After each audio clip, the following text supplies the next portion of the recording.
उजाना गांव है। ये मसला 2022 में हुआ था। डॉक्टर साहब की प्रतिमा लगाई थी बाबा साहब अम्बेडकर की। तो फिर वहाँ जो है सामाजिक तत्व थे, उनके द्वारा वो प्रतिमा हटाई गई। उसके बाद फिर जो है ना, इसमें एसडीएम वगैरह भी शामिल थे और वहाँ का मौजूदा सरपंच भी था।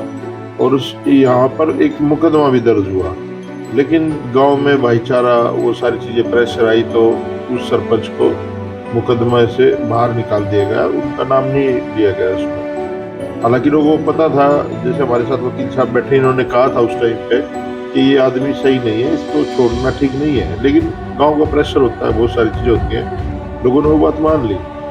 तो अब क्या हुआ, बाबा साहब की प्रतिमा वहां पर है, रखी हुई है कहीं पर गाँव में ही, और उस प्लॉट को डीसी रेट पे पैसे भी जो है ना उन लोगों ने जमा कराने शुरू कर दिए थे, उनको डीसी रेट पे अलॉटमेंट भी वगैरह। लेकिन वो बड़ी मौके की जमीन है, तो इनको लगा वहां के सरपंच को कि क्यों ऐसे समाज के लोगों को हम ये जमीन दे जिनको हम लोग सामाजिक रूप से ही दबा कुचला, कमजोर और नीच मानते हैं।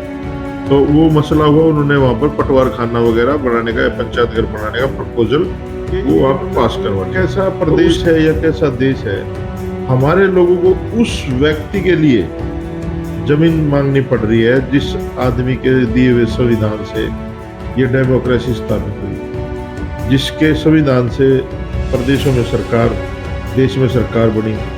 उस बाबा साहब के लिए भी हमें संघर्ष करना पड़ता है। और जो काल्पनिक चीजें हैं वो कहीं भी रख देते हैं, मैथोलॉजी को उठा करके यहाँ ये निकला है, वहाँ वो निकलवा है, और वहाँ बड़े बड़े देवालय बना देते हैं, बड़े बड़े मंदिर बना देते हैं। तो ये कैसी विडम्बना है कि मैं अभी देख रहा था सोशल मीडिया पे, जो सबसे पवित्र नदी है वहाँ लोग बोतलों का पानी पी रहे हैं, और जिस पानी में नहा रहे हैं उसको भर के घर ला रहे हैं। मतलब कमाल के लोग हैं। तो ये सोचने का विषय है कि बाबा साहब अम्बेडकर के साथ इतना अन्याय क्यों है इस देश में, जबकि देश उसके संविधान, डेमोक्रेसी में बाबा साहब तो रिजर्वेशन नहीं देता, तो कोई भी वाल्मीकि, जाटव, धानक, खटीक कोई भी है वो नहीं बन पाता, ना वो सांसद बन पाता, ना विधायक बन पाता। ये पद यात्रा बीते जुलाई महीने की है, 21 जुलाई की। इसे आप इंसाफ यात्रा भी कह सकते हैं।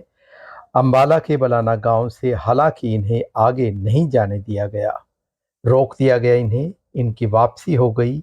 चंडीगढ़ इन्हें जाना था, वो भी पैदल पैदल। हालांकि ये वापस आ गए, लेकिन इनका आंदोलन अभी भी जारी है। लगभग 2 महीने बीत गए हैं। गांव में ही इनका पक्का मोर्चा चल रहा है धरने की शक्ल में, और ये धरने की तस्वीरें हैं रात के वक्त की और संघर्ष की, उस संघर्ष की जो इंसाफ के उजाले की कहानी लिखना चाहता है। कई संगठनों का इस धरने को समर्थन है।